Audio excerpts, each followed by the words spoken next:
The raft. It was Fred's idea to build a raft. He knew that it wasn't, by any stretch of the imagination, what Con would call a reasonable risk, but following the river was the only way he could think of to get home. The river moved fast, and the splash and spit and spray of it sounded like a summons through the jungle. A raft? Said Lila. From what? They were sitting in the clearing in the morning sun, clammy with sleep and dew. They'd slept inside the den, taking shifts to watch the fire. It had not been a good night. It had grown cold, and Max's feet, which had begun the night in the proper place, had ended up in Fred's left ear. Fred's brain had chewed up the fears he had pushed aside during the day and spat them back at him while he slept. He'd woken screaming at dawn. "We'll make it from wood," said Fred. He swept some of the dew from the grass around him and rubbed his face with it. "There's a lot of wood available." "Do you know how?" "I've read a lot of books about it," he said. In the books, explorers cascaded down rivers shouting things like "tally-ho," but he assumed that was not compulsory. And Fred had read in an article on the front page of the Times about one man, Christopher McLaren, who had lived for months on a raft, eating fish and drinking river water. He had made it sound easy. "Why do we need a raft?" said Con. "It would get us out of here." "To England?" she asked. "To Manaus, and there would be people there who will get us home." "On a raft to Manaus?" said Con. Her voice was thick with disbelief. "People across the Atlantic Ocean on rafts," said Fred. "They were adults." "There's nothing that says only adults can make rafts," said Fred, exasperated. "You don't need a license." "Fred's right. We should try," said Lila. "I think it's a good idea." "I knew you'd say that," said Con. "I knew you'd agree with him." "But," Lila looked bewildered, "don't you want to go home? Don't you want to see your mama?" "Of course I do," Con spat. Fred looked down at the floor. He had heard Con crying in the night, calling for help in her sleep. "But if we just wait here," said Lila, "we'll wait until we die. People will be looking for us. We should just stay here and they'll come," said Con. Lila shook her head. The jungle is very big and we're small." "I'm not," said Max promptly.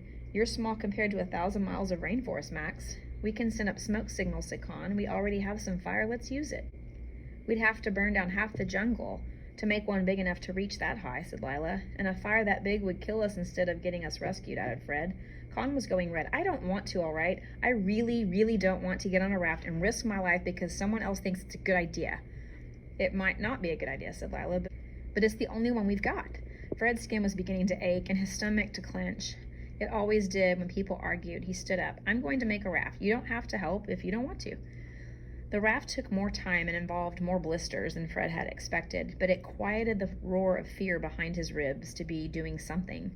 "It's not going to work," said Con. Her arms were crossed so tightly across her chest that her fingers were almost touching at the back. "And we shouldn't make ourselves hungry and tired when the only food we have is grubs." Fred said nothing and went on, pulling immense branches down from the trees. Most were too firmly attached to be any good, but he had found that if he put his whole weight on them and swung his legs, every now and then one would break off with a satisfying crack. He worked faster and faster, brushing away leaves and insects as they fell in his eyes. Once the wood was piled in a heap, Lila heaved each piece to the fire. She laid each one across the flames. When the middle burned away, they were left with 2 pieces of roughly equal length, each as long as she was tall. "I'll take off the burnt bits," she said. "It might as well look neat." She hacked away the burnt edges with the flint, getting steadily more covered in soot. "I want to help," said Max. He strode around the clearing with his chest out, tugging liana vines down to the ground and piling them up. "I'm actually the best at helping," he said. He sat down and began to make the vines talk to one another. After a few hours, Con unwound herself from her angry ball of limbs. Silently she approached Max. She took up one of his vines and a flint and began to skin back the rough part on the liana to expose the softer core, thick as a rope and almost as supple. She covered her face with her hair as she worked, and she refused to meet anybody's gaze. Fred watched her from the corner of his eye. Con was different when she worked. Before, she had seemed all elbows and claws, touch-me-not, and defensive eyebrows. But now, she seemed absorbed, barely breathing as she bent over the vines. Fred had never been as proud of anything as he was of that raft. It distracted him from the pounding hunger in his stomach and head. He hauled the branches to the water's edge, dragging them one in each hand, back and forth, beating out a path between the river and their clearing. Con held out a handful of liana vines. "Here," she said, "for rope, maybe, I don't know." "We could dip them in the water to soften them," suggested Lila. "Thank you," said Fred. "They'll be perfect for tying corners." Con nodded, unsmiling. Fred soaked the lianas and wound them around his fists until they were supple. His hands prickled with splinters, and he bit them out with his teeth. He sweated so much that his shirt turned into a sort of wearable pond.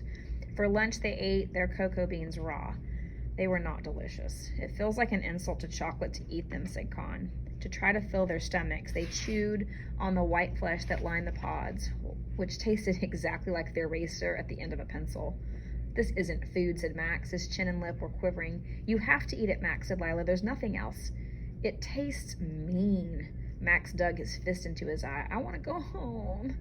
I know, said Fred. Me too. He decided he couldn't face any more grubs that day and set aside the last of the cocoa plant larvae.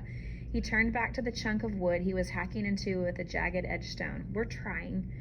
As the sun set, Lila and Fred and Con were foraging, dragging a wailing Max behind them. Con found purple berries growing in great cascades on a tree. They're acai berries, said Lila. People eat them at home, or, she frowned looking down at the pile, maybe you're supposed to make them into tea? Fred, try one. It tastes a bit like a blackberry, he said, if the blackberry were angry with you. But it was a relief to have something to chew. Con tried one and sighed. I miss school dinners, she said. They might be better roasted, said Lila. They were not better roasted, but they ate them anyway. Fred crouched by the fire and crammed handfuls into his mouth, trying desperately to fill the churning hole where his stomach was usually located. That night he woke in sudden and excruciating need of lava tree. Con, watching the fire, grinned as he sprinted past. Minutes later, Lila woke with the same trouble, followed by Con and a hopping, wailing Max. It was not at all an easy night. Fred waded through his dreams until morning and woke feeling like he'd been kicked in the stomach. He turned on his side, groaning, and glimpsed through a hole in the green wall of the den the pile of vines they had prepared the day before. He sat bolt upright. The raft, he thought. He should be able to finish it that day.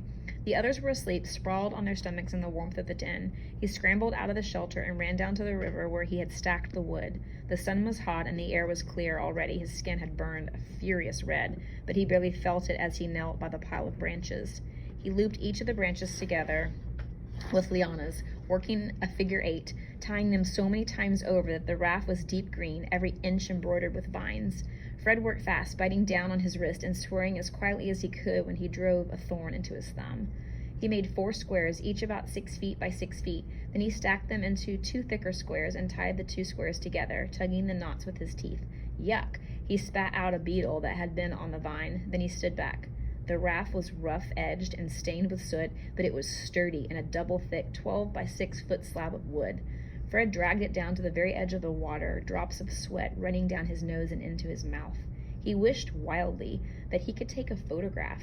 He could almost see how his father would raise his eyebrows in surprise and pleasure. Reluctantly, he turned back to the clearing.